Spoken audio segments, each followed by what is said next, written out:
and welcome to Ready STEM Go, where we talk about some of the big STEM questions floating around with our QT researchers, students and alumni. My name is Nicola and I'm a final year Science and Communications student here at QT. I'll be chatting with our experts and guiding you through a series of thought-provoking questions this series. We're here today at the Cube at our Gardens Point campus. QT would like to acknowledge the Turrbal and Yagara as the First Nations owners of the land on which we now stand, and pay our respect to their elders, laws, customs and creation spirits. We recognise that these lands have always been places of teaching, research and learning. With me today is the amazing Dr. Catherine Kim. Catherine is a marine scientist and lecturer in the School of Earth and Atmospheric Sciences at QT. You received the 2023 Queensland Women in STEM Prize, the highly commended award, for your research into coral rubble to assist in maintaining the health of the Great Barrier Reef. Alongside your many endeavours, you're also a very talented science communicator. So I'm really excited to talk about the question, can too much rubble hurt the Great Barrier Reef? So thank you so much for joining us, Catherine. Thanks for having me, Nicola. So I'm really excited to dive into this topic today. And I really want to start with going right back to where this career path all started for you. Why were you interested in marine science? I've always been interested in the ocean from like a really young age. I have this really early memory of being jealous of my older sister who was in like around year 4, I was year 2. She got to go to the aquarium for a school field trip and I didn't get to go. And I remember being upset of that. Like, why does she get to go and me, not me? So yeah, I've always been interested. I don't know, there's something about like the vastness and like all the cool animals that live in there. Yeah, and so I've been lucky enough that I knew I was interested in the ocean. I just had the opportunities and privileged enough to be able to study that topic. And yeah, here I am today. So then that led you to your most kind of recent research into coral rubble and health maintenance of the Great Barrier Reef. So what actually is coral rubble and how is this impacting the Great Barrier Reef? Right, so coral rubble, so corals are animals just like you and I, and they have skeletons just like you and I, but their skeletons are made out of rock. So calcium carbonate is the type of rock. And so when corals, grow, they actually grow this skeleton. So that rock is what actually is building the structure of the Great Barrier Reef, which we can see from space, all that amazing stuff. And so coral rubble is, when corals die or even when they're still alive, if there's enough wave energy or forces, the rock can break. Right? And so when it gets broken into smaller and smaller pieces, it kind of forms this like really coarse sand, and then it kind of accumulates in natural like low points in the reef, and then you can get like a rubble patch. What are you investigating in your research and kind of how are you going about that? Techniques are you using? So my research around coral rubble is I'm looking at the scale of the Great Barrier Reef. So, 3,000 individual reefs, it's as big as New Zealand, roughly, massive. And so the question that I was trying to address are what are these factors that potentially generate rubble? So obvious ones like wave energy or like currents and cyclones, like big events that would obviously, cause a lot of destruction on the reef, but also some factors that kill coral. So like coral bleaching, crown of thorns sea star predation, with the idea if there's just more, dead coral kind of lying around, then that is easier to get broken up. And then another one, a variable we looked at was shipping tracks. And then we had some spatial variables of like, latitude and bioregion to capture these sort of, when you move north-south on the reef, inshore, offshore, they're just natural sort of changes. So how did you study that? Did you go out into the field to do those surveys? Yeah, so that was a desktop study. So that was all modeling. And so I used this map. There's a Great Barrier Reef habitat map that the Great Barrier Reef Marine Park Authority has put out that's freely available. So they have, at a 10 by 10 meter resolution, classified the reef as either coral/algae, rock, rubble, or sand. So I used that data was like my base data. So I randomly sampled 50,000 pixels and then I modeled, all these parameters that I just mentioned to try and figure out which variables are best at predicting where we find rubble on the Great Barrier Reef. So at this very big scale, like reef scale, what factors best predict rubble? Was there any key findings from that yet? Yes, so we tested a few different types of models, like generalized linear models and machine learning type models. And it was interesting because actually the rubble hotspots are more inshore than offshore. And we expected things like waves and cyclones to be really influential, but in 2 of the models we tested, shipping tracks actually came out as the most influential. And I'm not exactly sure why that is, but I think it has to do with shipping is very spatially not even across the Great Barrier Reef. Like Gladstone is the biggest port, and so there is a lot of 24/7 ships going in and out, and that accounted for a large majority of the shipping. And so I think that has something to do with it, just because the shipping was really spatially weighted and towards south of the Great Barrier Reef, and then not exactly sure, but to be continued. Marine scientists seem to travel a lot to some amazing places as part of their research. Is that true for you too? Have you been? Yes, so for my PhD, I was actually part of this global project, the Qld CV survey, and when I started, part of the PhD's role was to go out and do all this field work everywhere. And so when I started, they were starting the Indo-Pacific campaign. So I went to the Philippines, Timor-Leste, Indonesia, the Maldives, Taiwan. Like it was just like a whirlwind of field work and getting to see, like so many reefs in so many different places, and also see how, different cultures and people and societies like interact with reefs as well. Like that was a really kind of like a once in a lifetime experience that was really cool. And then from that, so that was the first time I went to Timor-Leste, and I decided to focus my PhD research in Timor. So I knew, from this project, we were collecting a bunch of data. And then at the time, the U.S. National Oceanic and Atmospheric Administration had finished this big, USAID funded survey as well. So I knew there was like heaps of data there. I organized to do some surveys of my own. Like I was trying to do coral health surveys. And so that kind of turned into like, a PhD project. Was there any kind of standout discoveries for you throughout your PhD process? Probably the coolest thing I discovered, I have to say, is I looked at, so when I did these surveys, I went back at the end of 2015 and then in the middle of 2017. And so that is kind of bookending this massive coral bleaching event that, happened globally. And so when I went for the first time, like kind of right before austral summer, I put out temperature loggers, and I didn't have plans to go back, but I was like, I just need to find some money and like maybe redo my surveys and collect my temperature loggers, critically. And so I ended up doing that, and then comparing and so they weren't very deep, 5 meters, 10 meters on the reef. And then I compared that with the satellite sea surface temperature data. So that is how, on a global scale, they do all these predictions of, how bad bleaching is going to be, that sort of thing. And so I compared sea surface temperature for Timor-Leste and my loggers. I had like 6 loggers I put out, and then I just plotted it, it was really interesting because they generally followed each other, the in-water and the satellite, except in the summer they started to diverge. So the in-situ, in-water temperature was actually cooler than what the satellite was picking up.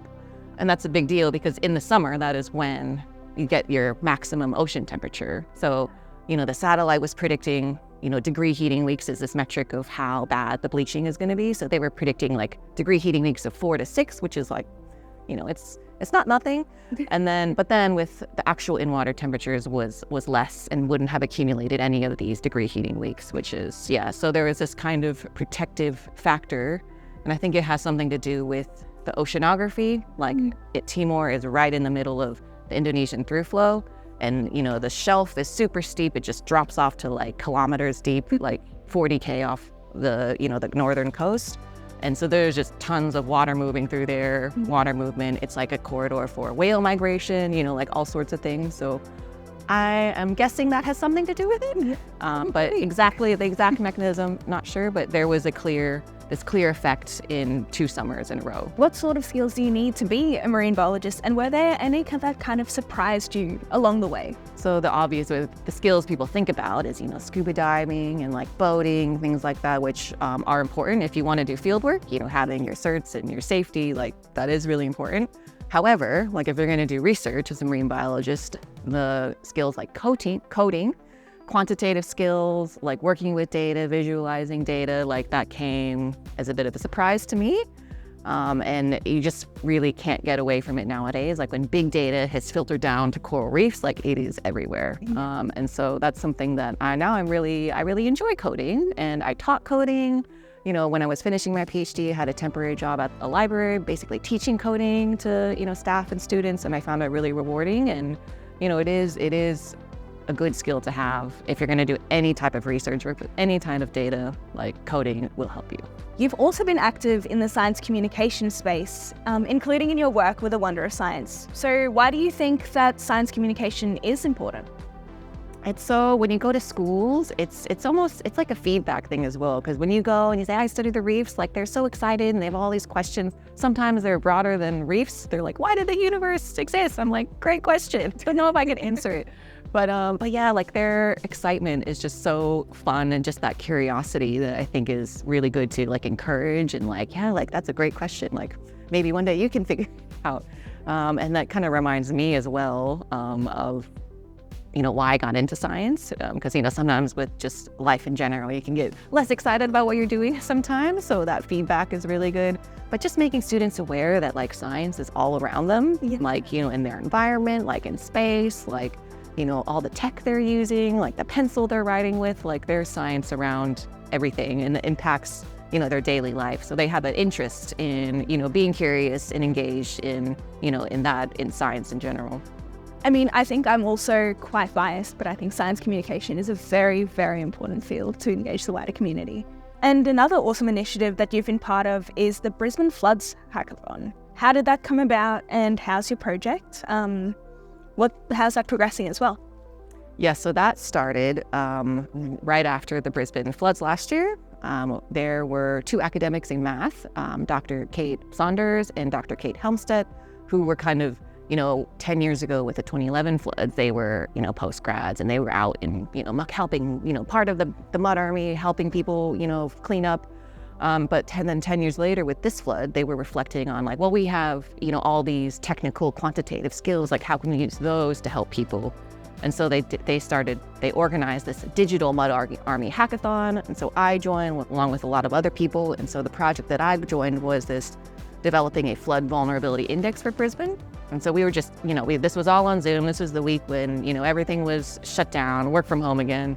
And so we were just talking about like, oh yeah, well, like, I wasn't flooded, and like so-and-so wasn't flooded, but I know lots of people who weren't flooded, but they didn't have power for like, they just, you just didn't know how long you weren't going to have power for, and eventually they got a generator.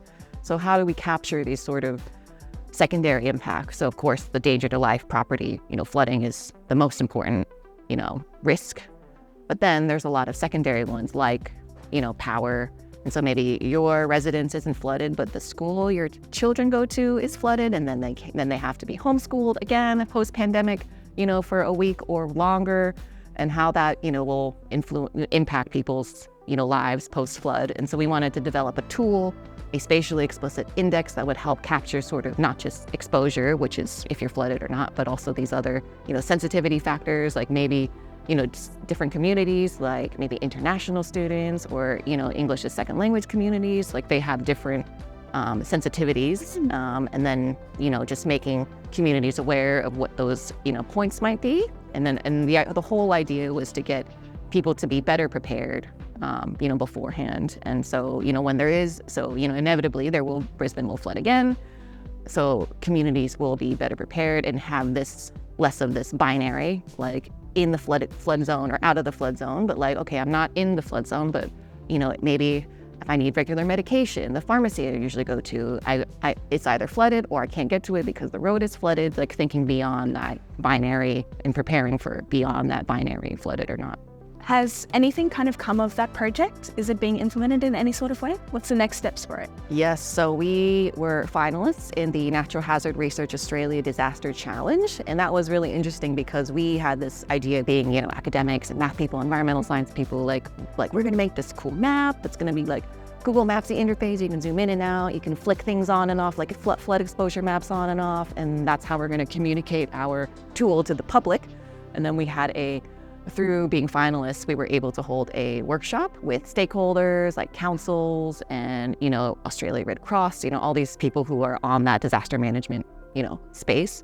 And they came back, they were like, well, if the public is your target audience, like that is too much. Like this map is, you need something simpler, like interactive, you need to get a result, like people need to get a result like immediately from using your map, your tool, whatever. And we were like, okay, well, I guess we can develop this front-end app that is linked to our spatially explicit tool, and then, actually get more detailed information from them, like things like if they have dependents or a pet or have access to a car, and then tailor tailor calls to action about how they can best be prepared for a flood. And so, yes, so that was really exciting that we were finalists in the disaster challenge, and now we're thinking about developing an app. Congratulations again on being awarded the highly commended award this year for the 2023 Queensland Women in STEM Prize. What does recognition like this mean to you and for your work?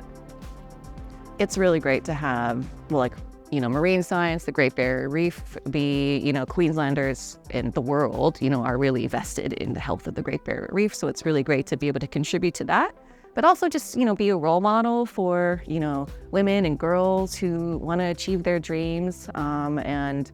I think it's just really great to just have these conversations about how women are contributing and how women, should have a seat at the table to make all these decisions that affect everybody. I think it's just important to just say that, we're here, we want to be here, we want to contribute, and we are contributing, and, look at all the good things that happened when, we involve, we take diversity, equity, and inclusion, seriously. Yeah, that visibility is so important for young people. Do you have any advice for young women aspiring for a career in STEM? I would say the key is just really follow your interests and what motivates you. Do you want to make a difference in, XYZ sort of field? And it could even be things that you wouldn't associate with STEM so much, like makeup is not associated with STEM. But makeup is chemistry. There are labs, there are R&D departments that full of chemists that are making the products that people, will buy one day, and then, making sure they're safe, all those sort of things. So anything that you can think of, probably has a STEM angle. And I think, so even if you're really into something and you're well, there's no way that's going to fit in STEM, I would really, have a good hard think, talk to other people about it and see, because there's a good chance there's a STEM link. And even if it's data is everywhere. Businesses are obsessed with data, health, the health industry is obsessed with data. That is a really important part of our society that we really need more women to be, involved, because the data ultimately affects decisions that are made.